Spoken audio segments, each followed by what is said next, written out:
আসসালামু আলাইকুম। আবারও নিয়ে হাজির হলাম আরেকটি ভিডিও। আজকে আমি পেঁয়াজের কলি দিয়ে মজাদার একটি তরকারি রান্না করব, সেই রেসিপিটি আপনাদের সঙ্গে শেয়ার করতে যাচ্ছি। এখানে আমি পেঁয়াজের কলিগুলোকে একটু বড় বড় করে ধুয়ে পরিষ্কার করে টুকরোগুলো কেটে নিয়েছি। আর আমি নিয়েছি এখানে দুটো আলুগুলোকেও চিকন করে কেটে নিয়েছি। চুলায় চলে গেলাম। চুলায় একটা কড়াই বসিয়ে দিয়েছি। কড়াই আমি রান্নার সাদা তেল পরিমাণ মতো দিয়ে দিচ্ছি। এখানে আমি পেঁয়াজ কুচি দিয়ে দিচ্ছি, কাঁচামরিচ ফালি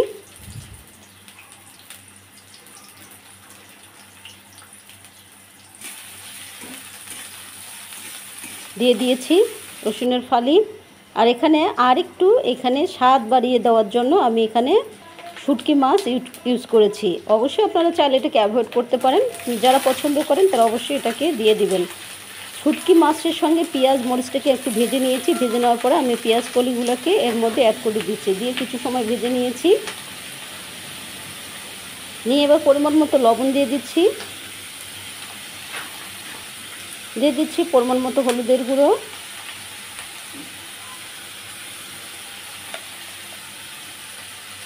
অ্যাড করে দিচ্ছি আমি জিরা ধনিয়ার গুঁড়ো পরিমাণ মতো।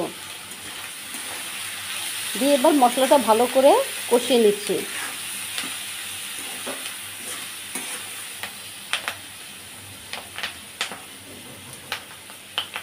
যখন একটু ভাজা ভাজা হয়ে যাবে এই পর্যায়ে এসে আমি এর মধ্যে অ্যাড করে দিচ্ছি আগে থেকে ধুয়ে রাখা আলু। এই একটি তরকারি হলে কিন্তু সাদা ভাতের সাথে সেই জাস্ট জমে যাবে। অবশ্যই একবার হলেও পেঁয়াজ কলি ফুরিয়ে যাওয়ার আগে এই রান্নাটি একবার হলেও খেয়ে দেখবেন। রুটি পরোটার সঙ্গে কিন্তু জাস্ট ফাটাফাটি লাগে। এভাবে আমি কিছু সময় নেড়ে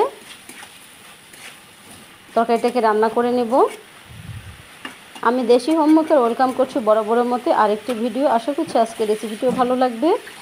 ভালো লাগলে অবশ্যই লাইক করতে ভুলে যাবেন না, শেয়ার করে দিবেন প্রিয় মানুষদের মাঝেও। এবার সামান্য একটু পানি দিয়ে দিচ্ছি। দিয়ে ঢাকনা দিয়ে ঢেকে অপেক্ষা করব পুরোপুরি তরকারিটা সেদ্ধ না হওয়া যাওয়া পর্যন্ত। যারা নতুন এসেছেন আমার চ্যানেলে প্লিজ একটি করে সাবস্ক্রাইব করে দিয়ে দেশি হোমমেকার আমার চ্যানেলের পাশে থেকে যাবেন।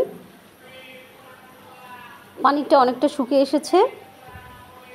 আমি পুরোপুরি পানিটাকে শুকিয়ে নেব।